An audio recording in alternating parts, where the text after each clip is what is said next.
rýchlu pomoc.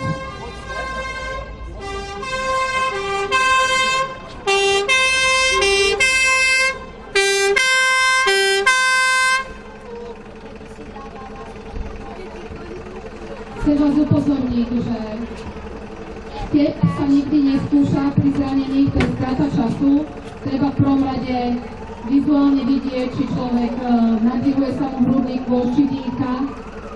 A takisto nikdy na silu nevyťahujeme z auta zranených, lebo môžu mať poškodenú chrbticu.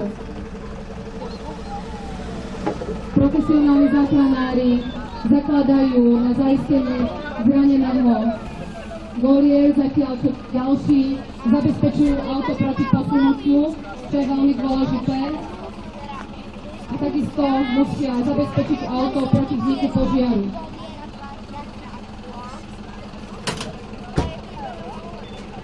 Keď nám prvý zranený upadol do bezvedomia, takisto dostáva prvú pomoc v podobe zapicovania. Nasiči musia skontrolovať zapojenie batérie v automobile, ktorá môže spôsobiť vznik požiaru. Je to veľmi zložité, pretože batérie sa môžu nachádzať na rôznych miestach. Čím lepšie autá, tak tým je to zložitejšie.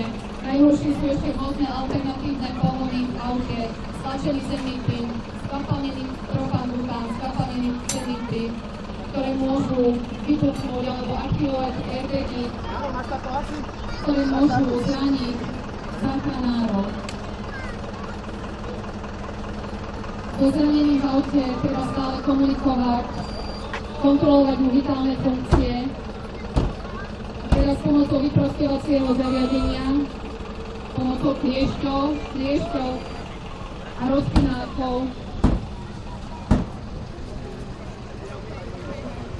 zraneného treba vyprostiť, tak aby sa s čo najmenším pohýbaním dostal z auta, aby nedošlo ešte k poškodeniu chrbtice alebo prípadne k ďalším zraneniam.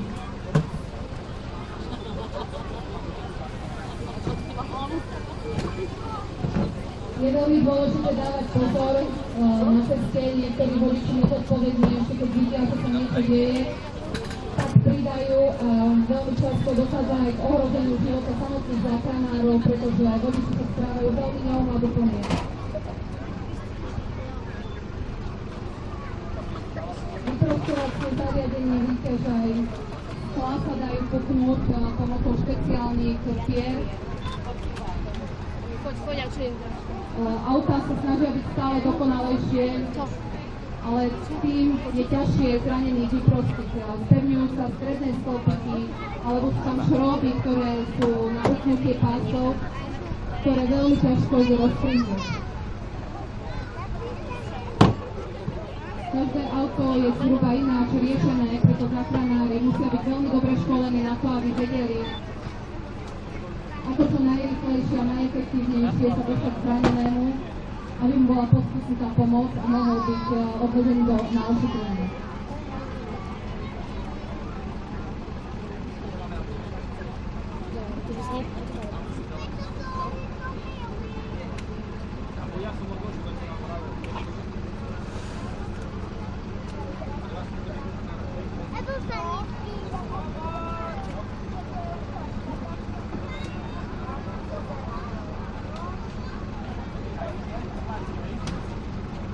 Takže prvého zraneného nám odváža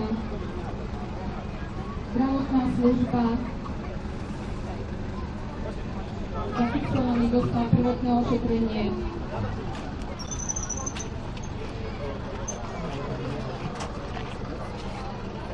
Zatiaľ druhého zraneného pomaly vyprostujú z auta, naozaj každý pohyb musí byť pomaly tak, aby trpel čo najmenej.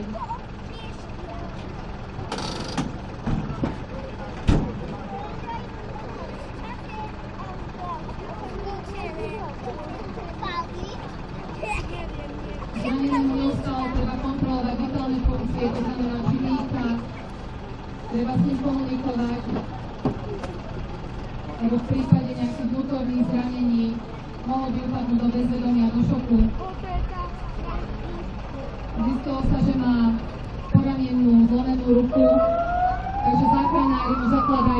pískovú dlahu.